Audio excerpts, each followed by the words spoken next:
எல்லாருக்கும் வணக்கம். கீழே உட்காந்துறப்போ ஒரு பயம் இருக்குது. ஏன்னா இந்த ஆடியோ லான்ச்லாம் வந்தால் என்ன பேசுவோம், என்ன நம்ம பேச போகிறோம் நமக்குள்ளே தெரியாம கடன்னு பேசுகிறோம்.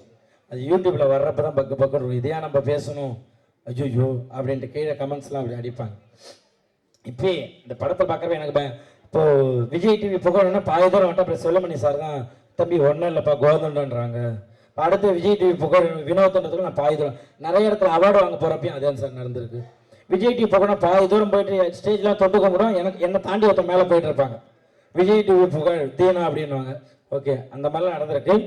ஸோ எனக்கு அதை தாண்டி தேசிய ராஜா 2ல் எனக்கு கண்டிப்பாக எனக்கு ஒரு நல்ல ஒரு வாழ்க்கையை கொடுத்துருக்காரு ஏழு சார். ஏன்னா நிறைய படங்கள் நான் பண்ணியிருக்கேன். ஒரு சின்ன சின்ன கேரக்டராக வந்துட்டு போவேன். என்ன புகழ் இது, குக்கூத்து கோமாளியில் ஒரு புகழை பார்த்துருக்கோம். அப்படி உழுந்து ஒரு விஷயம் பண்ணுறீங்க. ஆனால் சினிமாவில் ஒரு அந்த அளவு ஒரு இது இல்லைன்னு சொல்லியிருக்காங்க நிறையா. பட் இந்த படம் எழில் சார் எல்லாருமே சொல்கிறதான், அவர் நம்மளை நடிக்க விட்டுருவார். நீங்கள் என்ன வேணால் பண்ணுங்கள், சூப்பராக பண்ணுங்கள், நான் பார்த்துக்கறேன்னு அவர் 2 வார்த்தை தான் அங்கேருந்து வரும்.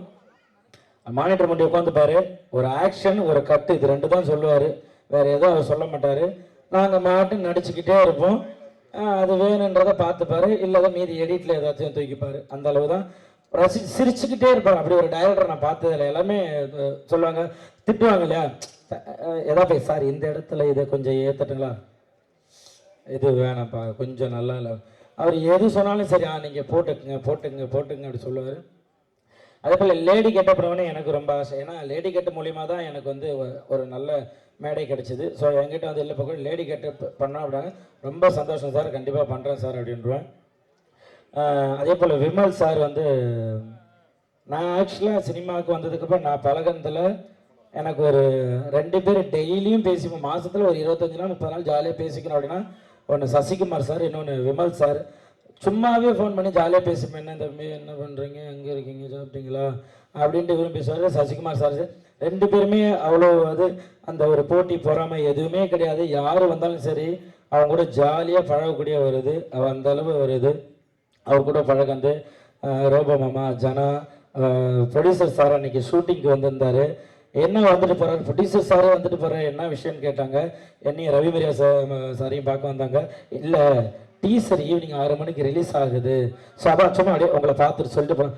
அப்படி ஒரு ப்ரொடியூசரை நான் பார்த்ததே கிடையாது. அங்கே ஒரு இடத்துக்கு முருகன் அண்ணனை கூப்பிட்டு பார்த்து இந்த மாதிரி ஒவ்வொருத்தங்களையும் பார்த்து எல்லார்ட்டையும் பேசி இந்த மாதிரி படம் ரிலீஸ் ஆகுது, சூப்பர், நீங்களாம் தான் சப்போர்ட் எல்லாமே இருக்கணும்னு சொல்லிட்டு ஒருத்தராக சின்ன ஒரு ஆர்டிஸ்டாக இருந்தால் கூட அதை சொல்லிட்டு போகிறது. Producer sir thank you so much sir.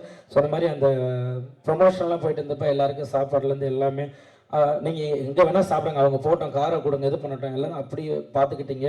Thank you so much. அதாவது ரவி சார், சாம்சன்ஸ்லாம் ஸ்கிரிப்டை வாங்கிக்கிட்டு புகழ் நீங்கள் இந்த இடத்துல இதை போடுறீங்களான்னு ஸ்கிரிப்ட் ஒர்க் பண்ணிக்கிட்டே இருப்பார். அவர் என்ன ஒரு பேப்பரை கொடுத்தாலும் அந்த பேப்பரை 20 பேப்பர் ஆக்கி எழுதிக்கிட்டே இருப்பார். நம்ம ஒரு புதுசாக வளர்ந்து ஒரு விஷயம், ஒரு சின்ன பையன் வரேன், எல்லாருமே கை கொடுத்து அவ்வளோ அழகாக, இல்லை நீங்கள் இந்த கவுண்டர் போடுங்க, நீங்கள் போடுங்கன்னு எல்லாருமே வாங்கிட்டாங்க. ரொம்ப உங்ககிட்டலாம் ஒர்க் பண்ணுறது எனக்கு ரொம்ப ஹாப்பி. தேங்க்யூ ஸோ மச் எழில் சார், உங்களை மறக்கவே மாட்டேன். ஏன்னா எல்லாருமே கேட்டுன்னு இருந்த ஒரு வார்த்தை, புகழ் நீங்கள் சினிமாவில் எப்போ காமெடி பண்ணுவீங்கன்ட்டு நிறைய கேட்டுகிட்டே இருந்தாங்க. அது எல்லாருக்கும் பதிலாக இந்த தேசிய ராஜா 2 இருக்கும்னு நான் கண்டிப்பாக நம்புகிறேன்.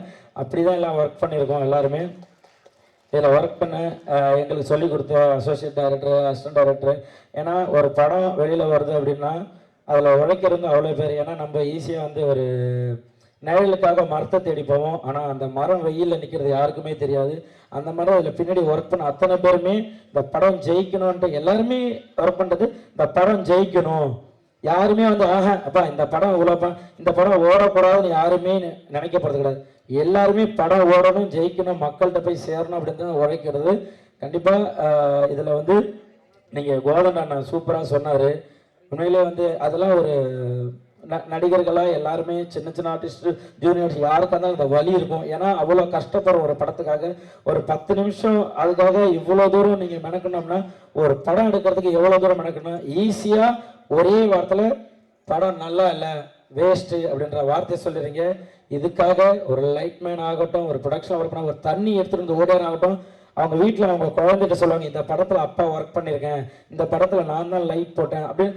அவ்வளோ பேர் ஒர்க் பண்ணி ஒரு 60 நாள் எடுத்து எடிட்டிங் போய் அதெல்லாம் முடிச்சு ஒரு படத்தை தேட்டரில் எடுத்துட்டு வர்றது வந்து அவ்வளோ பெரிய விஷயம்.